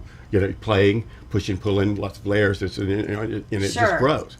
So over time, I branched out from. I have many more categories now besides the dormant trees. In fact, I don't do the trees anymore. In fact, I don't even manipulate photographs that much anymore. Sometimes, but I started just bringing in shapes, and then I just have files and files and files of different shapes, and round things, and I don't know, rusty things, and whatever, and it's just kind of organic. So what happened was actually Cindy, my wife, saw over my shoulder, saw something I was doing just years ago. Sure. And she goes, "Oh, that's great. That's really cool." And I was like, "Well, and I respect her opinion greatly. That's exactly right. Let the record show no, absolutely. he respects his wife's opinion. She's a tough critic. And I was like, really? You like that? Okay. And so I showed some other people, they liked it. One thing led to another. Now, as far as doing something with it and selling it and stuff, that's been a circuitous route, I'd say, Sure. Because I was used to being the person on this side of the desk people brought things to. Yes, absolutely. Illustrators and photographers and whatever. Art director was a great job. Great job. Because you just get to work with all these people. You're not doing, they're doing it. Right, you got to hire them. Right, absolutely. But if they screw up, it's your fault. But it's great. And writing, it brings in everything. It brings in a lot. Really good. But anyway, that's where all that's good for. And it's become, I do it a lot, making this art. Absolutely. That's why I call it Photoshop compulsive disorder, which I feel, hopefully it's not offensive to anybody. But I mean, it's and it's kind of true, right? Because if you think of a disorder as keeping you from possibly, eating dinner, Well, that can also things. be something that's called executive dysfunction. Oh, yeah, which I struggle with all the time. If you can't just get up, by the way, off of your patootie to do what needs to be done, you may have executive dysfunction. Possibly so. Or maybe you're just having more fun doing something else. Maybe you are. That's it, too. If it's a high priority and high reinforcement task, why choose a lower priority? Exactly. And, and I'll do it if I'm happy, if I'm doing, upbeat, do it. Sure. I'll do it if I'm depressed. I'll do it if I'm upset. I'll do it. It's a go-to thing. I can't walk into the room and see the mouse. Not go over there and do something, mess with it. But anyway, I've got a fairly large body of work going with it, and I've had some interest from galleries and stuff. But I just really need to push myself a little bit more. But I can't stop making the art. Well, I don't think you should stop making the art. I think you should continue making the art. It's beautiful. Oh, thank you. art. I really appreciate that. Yes, and I mean that very sincerely. Well, thanks, and that means a lot because that's what course. That's kind of partly why I do it. It's just to Well, I see people get off on it. It's great. Love to see your work, but it's even deeper and more meaningful for me to understand that it comes from a place of healing and therapy for you. Oh, absolutely. Because I connect with that as a viewer of your art as well as an artist. Well, what's funny is that you mentioned it because at that first, when I was telling you the first time I did, took those pictures. I was up on a mountain. I had a good friend, Paul Scales, who's no longer with us. I grew up with him, and he was getting divorced from his wife, and I was up there helping him move, and it was a wintry kind of day. And the top of such as Georgia, the top of as far up as you can get, just about, and no cell service. I know of where course. that place in Georgia you? Okay, is. there you go. And so he's in there, and then his daughter shows up. I'm waiting outside with the loaded stuff in my car. His daughter shows up, I'm like, oh, jeez, and then she peels it away, she goes away. And it was just a sad kind of thing, or traumatic for me, And I couldn't call Cindy, I couldn't do it because there was no cell service. I'm on this mountain. Finally he comes, he goes, all right, follow me. I was following him down to wherever he was going with his load of stuff too. And then we start going, and it's these mountain roads, and he's hauling ass, And I'm like, well, there's only one way down. I'm not going to get, go as fast as he is. It's crazy, right. But I felt just this weird feeling of just, not really depression, but really kind of, not. It was just melancholy, and it was snowy, and the ice on the trees was pretty, and stuff. And further and further, his taillights would just go down. He's gone, and so that's when I started taking the pictures. In that moment of in that moment, isn't that funny? It's kind of wild. Yeah. That's so unique. There you go. So you're talking about some of your process, and you talked about how depression is a part of that too. Sure, I suppose so. Yeah. I mean, we all share. This is a common thread amongst artists, and this is part of something that Chris is trying to not only open up and reveal, but make safe and comfortable for us. And so that's part of what our goal with this group, the 13 Collective, is to just make us feel less stigmatized and have less difficult, more comfortable conversations about these things. And he's the one to lead us down that trail. He is. I believe he is already leading us down that trail. Yes, exactly. And Absolutely. So another thing I wanted to know is, tell me something that besides when you get that melancholy feeling, what kind of inspiration makes you say this shape is going to be a part of my art, or that shape is going to be a part of my art? You know, it's rarely is it, well, I would say, rarely is it really thought out too much. Over time it has been. It can be. It depends. Sure. I mean, like I say, I've got file after file after file. I have a stock photo agency too that I grab because they do a lot of collage. I want to make sure that they're people are paid or it's legal or whatever, and get more images. And so, but it's hard to say. You know, I'll like this last batch of stuff which you didn't see because I didn't put it on the now dormant website, but you'll see soon. I will. I will see it soon. I had a bunch of a folder with gold things, you know, and I had also cleaned up my mother's house after she passed. She had all this costume jewelry, and then I was dividing it into categories, you know, and gold things and butterflies, and so I just started, well, I'll just do this direction, you know, and in the last year and a half or more, though, really. I've done monochromatic, just black and white stuff. Oh yeah, that's really, and it's just, that's really, it's kind of, some people call it op art. It's really, I guess so. You could call it that if you wanted to, but I don't call it. That's the other thing. I always had a problem trying to figure out what to call what I do. You know, are they paintings? Well, no. Are they photographs? No. Is it digital art? Well, that sounds so clinical. It sounds like, you know, it does like a little bit for what your images are like. You know, I've heard layered photography. That's right. Altered photography. I don't call it anything. It's just your art. Stuff.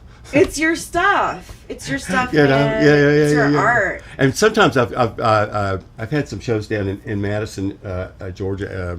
At the Morgan County Cultural Center. Okay. They did a thing called Farm, where each artist that was involved was assigned a farm. Okay. They go and do their thing, you know, use that farm as I did it a couple of years in a row, or not in a row, a couple of years, and it was great. It was fun. But I'm thinking, the hell am I going to do with this? You know, this guy's farm, because with my weird stuff.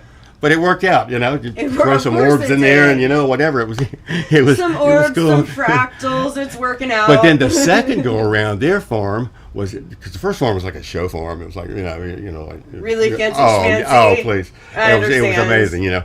But this second time, they were really, it wasn't real pretty, but they were making great vegetables and flowers and selling them to like high-end restaurants in Atlanta and in Madison, wherever. Beautiful, sweet little family. And so I'm like, what am I going to do? It was August. You know, what am I going to do? And it was like, well, I'll just use the actual stuff that they make. That they grow, you know? Yeah. And so I did that, and it's like, you know, tomatoes, you know, it's like nice. You know, work it into. So I managed to work it into whatever I'm doing, and sometimes there's sometimes a lot of it's abstract, but some of it's not, you know, and some of it's really pretty, you know. It doesn't matter. It's just it is what it is. Okay. I just keep doing it, you know. And we talk about sometimes in the art therapy aspect of it, we talk about process art versus product art.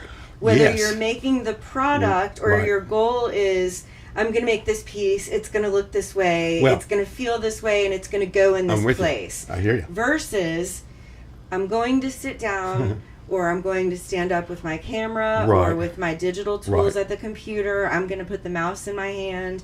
I'm going to put the brush in my hand. And we'll see what happens. Whatever it is, the clay. And experience that. And that itself, the act of creating is therapeutic. Absolutely. Yeah. Well, and that's, to me, is if there's a line, if you will, between, because I've had, you know, a foot in both, you know, a commercial art, if you will, in graphic and fine art.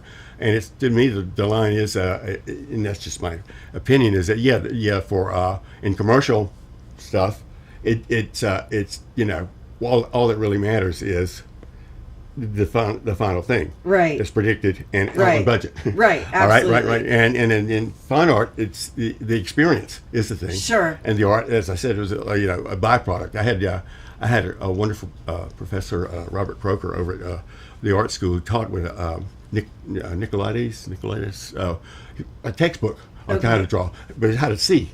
You know, you're not getting. Don't look at this where you're drawing. You're looking at, you know. And he would. He used the Napoleonic battle strategies and stuff where you have the avant-garde and the rear guard and this. You know, when you feel where things are. You get it, and then in the last 5 minutes of the study, you commit the guard. Wow. Yeah, I know, right? It's great. It's awesome, but intense. And you learn to see. And there were many times when I'd be drawing something, and I'd look down and I'd be like, oh yeah, that's what that is. Right. It's like it's an amazing feeling. Really. And I've used that ever since. Of course, I went into graphic design. Which again, there shouldn't be a big. You do what you do well. It doesn't matter, Right. But at the time in the art school, way back, this is back in the whenever the Pleistocene era, it was like there was a real, we were threatened with GD, graphic design, if we didn't loosen up. And then when I went over there, they called us scribblers from over there. I was a kid without a department, without a whatever. I don't know. Anyway, but yeah, it's all I've ever known is to make art. Really, when I was a kid, I wouldn't. So this has been your spirit since you were. As long as you can remember. Oh yeah. And my mother saved every scrap. And That's I drew before I fantastic. could talk, or whatever. Oh, it's pretty funny. Absolutely. She was a card-carrying hoarder there towards the end, but it's good because I've you got can all that look stuff. back at the beginning of what you did. Oh yeah. This is crazy. But it's for, great. Many years, my mom kept this tiny little itty bitty nest with a bird in it that I had sculpted out of clay. Sure. And now I'm 50 years old and I'm sculpting tiny little things out of clay. And there's been this whole mess of like a formal career in between. Oh, sure. Like what you're talking about. I have like a whole, what I just call my past life, where everything, also my life pre-stroke is a different kind of life, and post-stroke, pre-aneurysm and post-aneurysm. When did that happen? When I was 31, I had the stroke, and the aneurysm was at the very beginning of COVID. So nice. Part of my surviving trauma and being here and in this group is just being grateful to be alive. Absolutely. And making the art however I feel. I connect with you on just allowing myself to be, whatever the state, whatever the emotion, allowing myself to be and make that piece of art. Yeah, I that's amazing. I know we're not comparing our traumas and stuff. No, but we may because I feel like I don't have enough trauma. But we may connect them, and you don't have to. But everybody has stuff in their lives. Sure, let's face it, there are things. 100%. But I wonder if I could draw a line between sure. I'm doing this because of that happened, and but you're right. It is. It's a connection, not a as competition. A child, it's a connection. As a child, I was. I was a weird kid, and I just tried to lie low and not be, just whatever. I didn't talk. This is a common thread in the artist. Yeah. And all I could do was make art. When we'd have an art teacher come in once a month or something, and we would do something, and everybody, our kids would be like, gathered around, look, he's an artist, all this stuff. And the art teacher, she didn't teach any art, she just sat over there. And then it was over, and then I went back to being, the same, downtrodden child again. It didn't matter. It was like the art wasn't graded, nothing to take home for the parents to sign. Right. And it just gave me this feeling that the only thing that I could do and do well, even better than all the other kids, had absolutely no worth. Right? But it does have worth. Well, of course it does. But you know what I'm saying? In school, the whole thing about, the report card, I was. It doesn't have material worth. Back then, they didn't label kids and put them on the spectrum. I mean, clearly I was. I do know. They Oh didn't my do that God. back then. They didn't do that. I like the Super 8 movies stuff. And a lot of us ended up as weird ones, and a lot of us ended up in Gifted, and a lot of us ended up in other places. I just don't know how I even got through. But when I came to college, it was an art major. There was no doubt. There wasn't. So, I guess if I hadn't been, I would have been maybe an English major because I love writing. It's my other. That's my other love too. Yeah. I'm also a writer. And I do play music, but not in front of people or for people, just for me. Right. Because my parents bought a piano at some point. Nobody played it. nobody got lessons. It's just there. It's there. You know? I think I was offered lessons if I wanted to give up Little League or something. I was like, don't want to do that. You figured it out yourself. Yeah. Finally, it was over there, sitting there. You know, it was like 13 or something. It's like, well, whatever. So I played by ear. You know, it's not. But it's very personal, you know. Sure. And that is a place. That if I'm depressed, or it's not only depression. It's it's that swinging the other way too. Absolutely. You know, if I'm very excited and happy about something, or just go and bang on the piano. You know. Absolutely. Yeah. But if I'm if something's bothering me, it's really just and anywhere you are. The black keys and the white keys. There you are. That's 100% true. You're home. And I had that in my house too. Yeah. And I'm going to wrap up with a question that's very broad. Okay. It's very broad, and it's just about your personality. Take a swig of water before I do that? Okay. So while you're drinking, okay, thank you. I would like to know, because you have been in Athens for quite some time, what are some of your favorite things about Athens? Yeah, we left Athens. You left. We left in '79. I didn't realize that you had left also, and you were still gone. No, I'm not still gone. You're here back. now. That's what I thought. Okay, so you left. We left in '79. Me too, but not that early. And then we always wanted to come back. We lived in New York City. We lived in upstate New York. We lived in Atlanta for the longest time. Almost, It pulls you back in, doesn't it? It does. Oh yeah, no, it was Cindy's is her hometown, stuff, and it was my adopted hometown. So yeah, and we had friends that had never left or moved back, and so it's great. We love it. So yeah, so what was the question? Well, I was just we've been back about 4 years, I think. You've been back about 4 years. I think so. I don't know. I have no concept of time anymore. Okay. I just wanted to it could be 2, it could be 6. I don't know. Some of your favorite stuff in Athens. Oh, could be food or music or it could be anything. I think that it's just the sort of the general vibe for one thing. The community vibe. And and even it doesn't matter whether it's just the frats and the sorority kids. They're just part of the texture. And then the townies are there, and then and they're the artists, and it's just the music thing is insane. Absolutely. And it's like it's I always call it it's a large town, big city trapped in a small town body.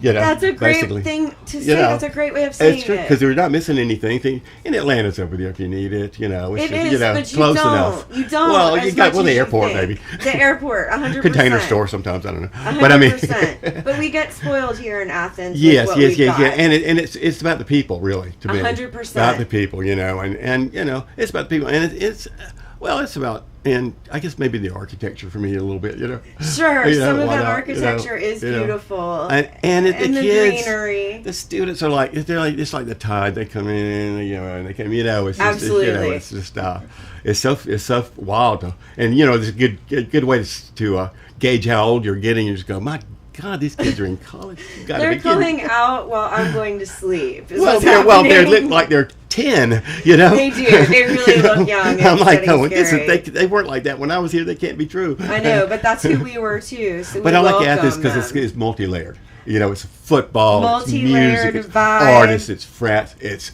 everything. And I was often thinking about in the neighborhoods around here. There's people that are scientists and teachers and God knows what from the university that live here. Yes, behind any of these houses could be some amazing, genius or who knows what. Something's going on. Absolutely, So I love that. Incredible neighbors. We've had some incredible neighbors as well, and it's something about And we have a lot of old friends are here, and so it's hard to come back home again, but not really. Understandable. It's easy. It's a good place. It's a good place. It's a good place. I like it. This is a good place for me to ask you. Yeah. What are some ways that people who would like to see your art can follow you? I understand. Very soon. The website is being worked on right now. It's bad timing. But listen, his art is incredible and worth seeing. So the website's being worked on. Hopefully, within the next few days, we'll have the website. So hopefully we will. Be patient. Come back to it. It's keithbennett.com. Is that right? It's or .net. It's hold on one second. No, if you ask me.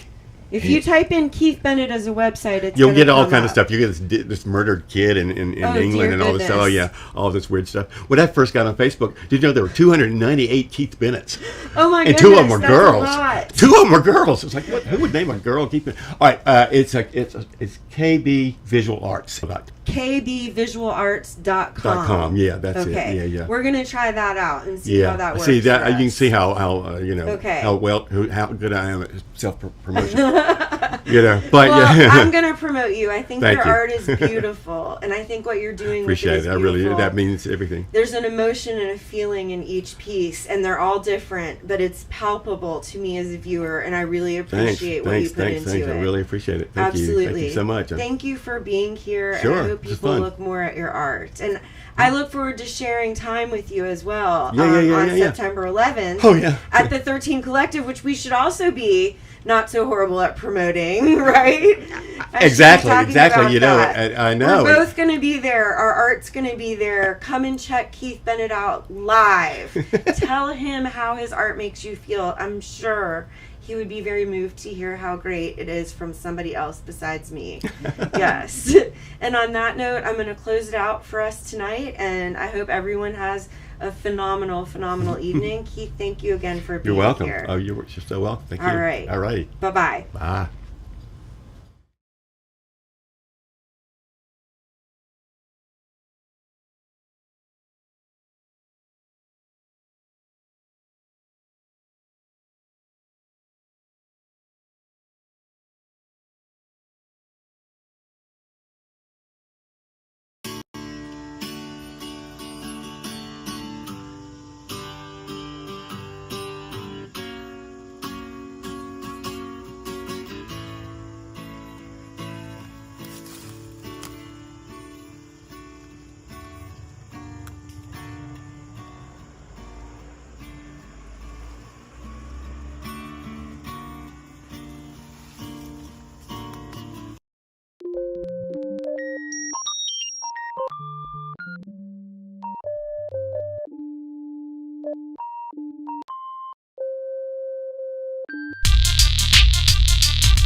Oh, hello, friendo. How are you today? Fine, thank you. Just behind you, you'll find our finest beer. Ooh. Are you looking for anything in particular? Yeah, I'm looking for something that's reminiscent of the old days, before our lives were consumed by the digital landscape. Something tangible, something nostalgic, something analog. Say no more. I think I've got just what you need. Is it Tropicalia? Nope. Classic City Lager? Nope. Athena? Nope. Cocoa Bunny? Very close. Behold.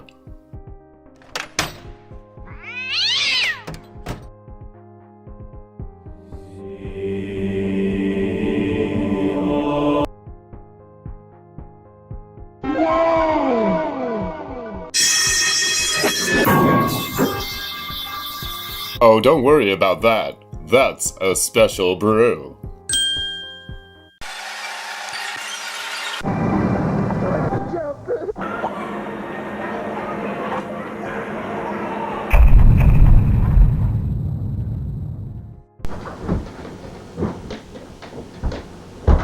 Hello, puppy.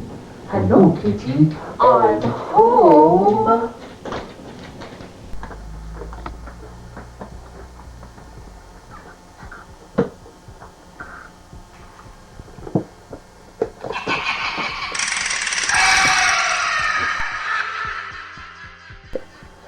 Hello.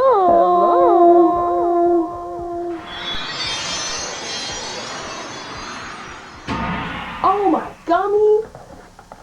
It's a VHS tape. And a movie ticket.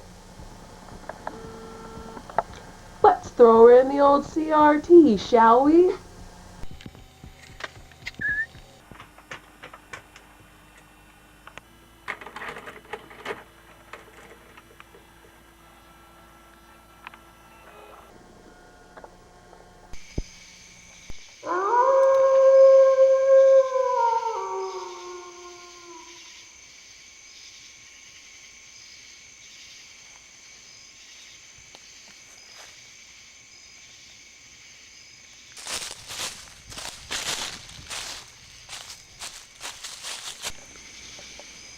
Oh my god. Oh my god, what is that? I can hear it. Oh my god, I can smell it. Oh my god, I can see it. It's Athens VHS Fest 2025. October 12th from 1 to 7. Presented by VHS or Die, Creature Comforts Brewing Company, and Cine. Join us for our 4th year of celebrating analog media at Creature Comforts. There will be a VHS market along with live music from 1 to 5. But wait, there's more! Much more! Woo! At 5 p.m. Look both ways and cross the street to Cine for a very special screening and Q&A of Ben Winston's Hellbound. If you'd like to sign up as a vendor for free, deadline is September 28th. Please visit www.vhsordie.com/Athens-VHS-Fest. Athens VHS Fest is back and better than ever. We'll see you October 12th from 1 to 7 at Creature Comforts in Cine.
It's time for our favorite showdown now.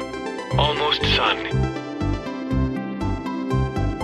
I forgot to bake a ham. How am I supposed to watching without a ham? No problem, we can get ham after family TV time. Okay.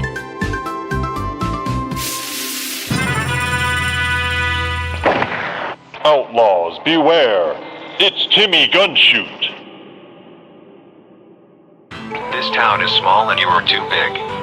I am stealing to make it smaller. Now get out of my way, you rootin' tootin' tooter. Okay.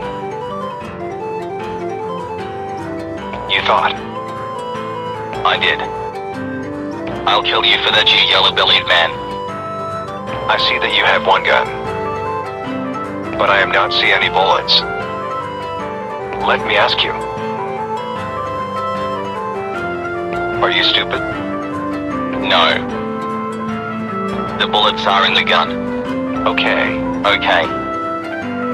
I got a bad day for you. It's today. Right now. No.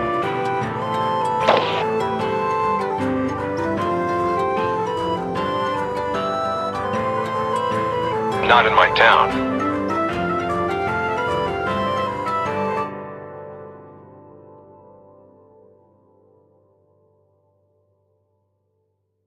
Fantastic.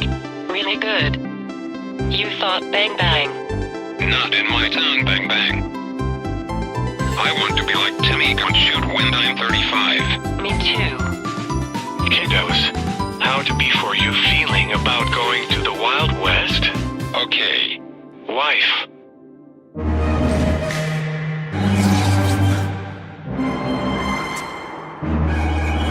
Be performing the ritual. For it, please. Please. All right, I'll kindly complete the task.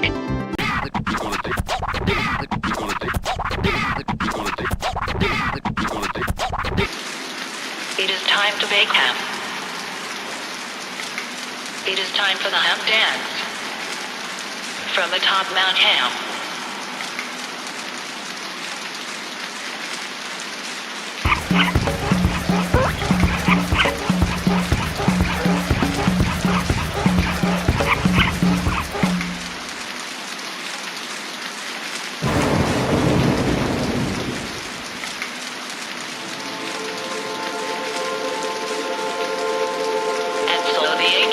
In ecstasy as the ham gate is closed.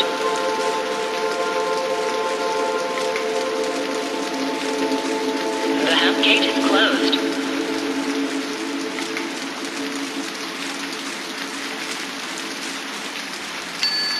The ham has been baked. I've retrieved the golden ham. Thanks.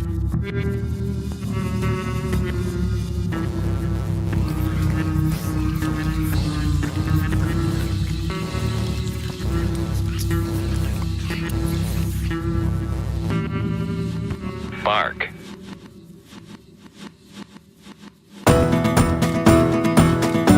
It takes two things to survive in the Wild West. Guts and a horse.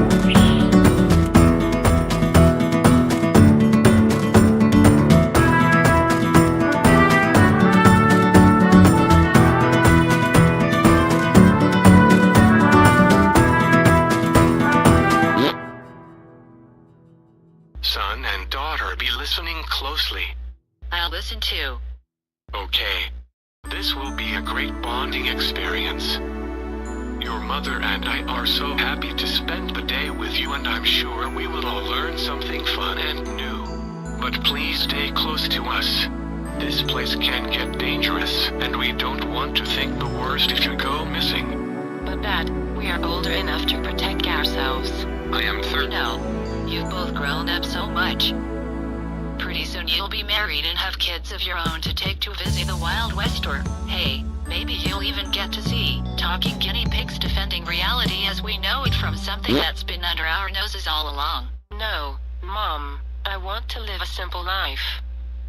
I don't need to marry someone rich and see talking guinea pigs defending reality as we know it from something that's been under our noses all along. I'm going to be rich like David Blaine. Okay. Hello, travelers. Are you here to eat? Or are you here to hot? IDK. Say, We want our kids to be smarter. be following me here this away, I reckon. Hi, Cindy. Hi, Sam. These kids are being taught Wild West stuff and you make butter. Also, I have loved you since the day I first pointed my blue face in your general direction. I would do absolutely anything for you. That's fine. Okay, kids, this is how butter is made.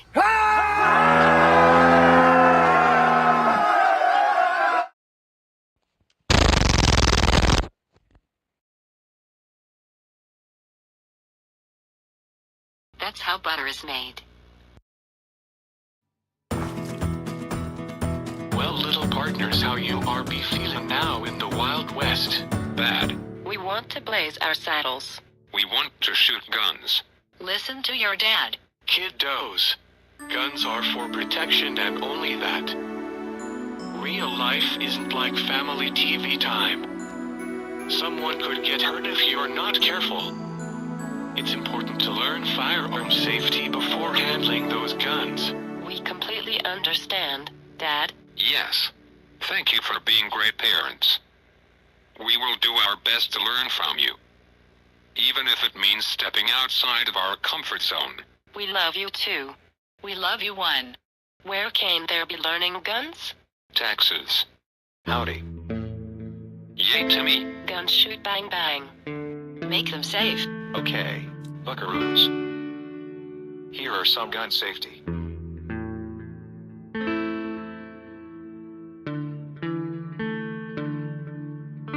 Thanks, Timmy Gun Shoot. Now I'll be dusting trails and hitting them. Help. Me and Kurt and Johanna Banana have bepotted Cindy on the train tracks. Bah ha ha. Stick 'em up, this town's being robbed. If you don't, then she gets hit by a train. And from what town of people did the train leave from? Was it a town of losers? No. Bah ha ha. Please help. Timmy Gunshoot, I love her. She gonna die. I'm up. Okay. I fell in love with you. I'm so happy to hear that. I mean, okay. Our plan's foiled. You're a dead guy, Timmy Gunshoot. Bah ha ha. Not if we stand still forever. There'll be one of you, but I think two of us. Our weight is more. He's outnumbered. We have to help him. No, brother. Moms and dads said to be safe and to stay with them. She's right, son. You my baby. Timmy taught us gun safety. We can do this. Both of us. Together. With Timmy. With Timmy. With Timmy. You will have to stop waiting soon. There ain't a toilet and you're gonna have to go. Bah ha ha. Uh-oh. Spaghetti. Don't worry, Timmy. We have guns. Thanks, buckaroos. Now you have three. That's a tic-tac-toe partner. What's it gonna be? Bullets or no bullets? We checked our buns and there are pellets. Bah ha ha. But we won't use them today. Okay. We will use bullets. Bah ha ha.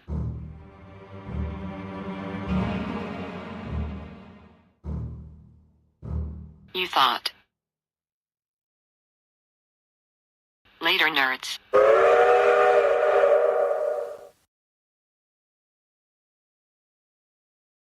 One, two, buck, aru. Thanks for the help. Here's your stars. Bye. Yay. Yes. Ready to go home, kiddos? We have a dog.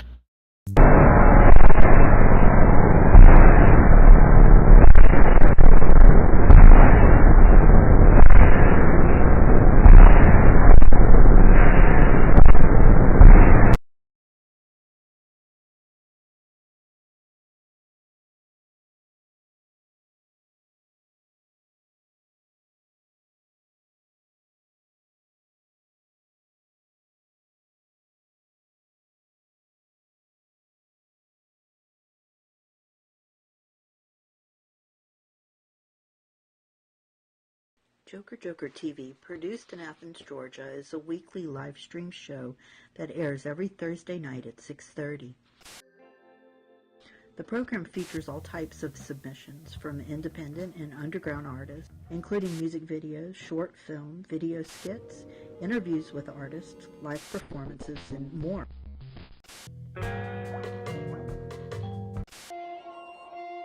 Artists of all types are encouraged to submit videos or to contact us with ideas for collaboration. Is it just me, or is this guy maybe just a little bit of wackadoo in the braino? I can do everything. I just want to break things. But what? Look, she's in a box and she is very cute.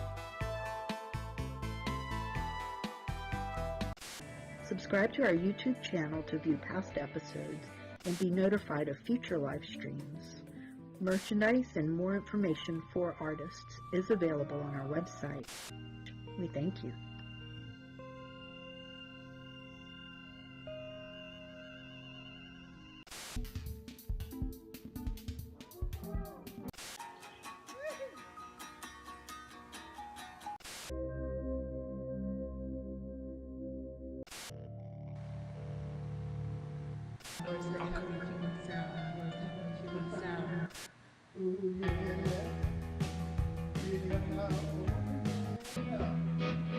One day you'll tell me that's right, and you know how I should see.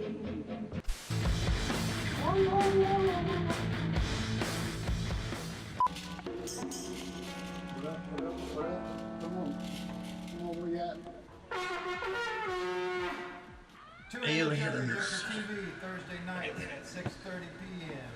6:30 What?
set family workout. Start with your feet a little wider than hip width apart, knees slightly bent, butt tucked under, abdominals pulled in, shoulders back, and keep your back straight. Start by taking a nice deep breath, reaching overhead in, 2, 3, 4, flow out, 2, 3, and 4, breathe in. Breathe it out, 2 more, breathe in, and out, 2, 3, 4, breathe in, and out. We're gonna start reaching overhead to the right, reach right, 2, 3, 4, and center, take it up, 1, 2, 3, 4, and down, reaching left, 1, 2, 3, 4, back to the center, overhead, 1, 2,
Step it out side to side, pushing across the body. And it's 8, 7, 6, 5, 4, 3, 2. Take those arms overhead, push it up. 2, 3, and 4, 5, 6, 7. Take it across, push out, and 1, 2, 3, 4 more. 4, 3, 2. Let's take both arms and push it up. 2, still stepping out. 4, 5, 6, 7, and push it across. And 1, 2, 3, 4, 5, 6. One more time. Push it overhead, and it's 1, 2, 3, 4, 5, 6, 7. Push across, and 8, 7. 4 more. 4, 3, 2. Step, touch, and place. It's step, touch, step, touch, step, touch. Right and left, it's right. Touch, left, right, touch, left. 8 more. 8, 7, 6, 5, 4, 3. We're gonna add a step together, step, touch to the right. It's step together, step and touch. Step together, step and touch. Right and touch. Left together, step, touch. It's right. 3 more. 2 more. And step together, step, touch at the arms. Up, down, up, down, up, down, up, down. Step together, step, touch, up, down, up, down. 4 more.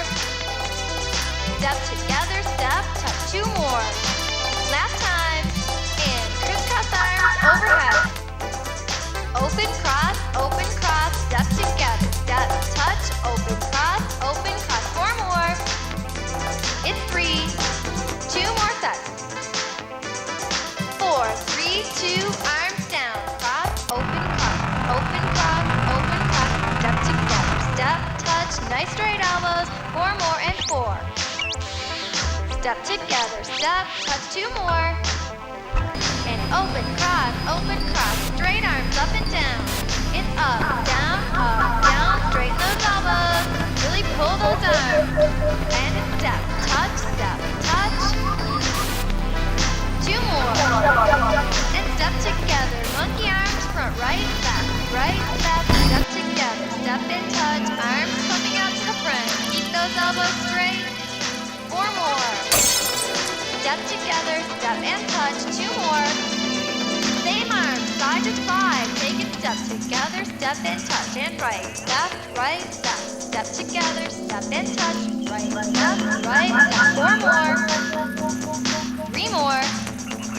Step together, step, touch last time. Right knee up for 4. Let's hop it out. 2, 3, and push it out. Side, 2, 3. Left knee up. Let's hop it up. 2, 3, and 4. Push it side. 2. Really push those arms out. 4 more right. 1, 2, 3, and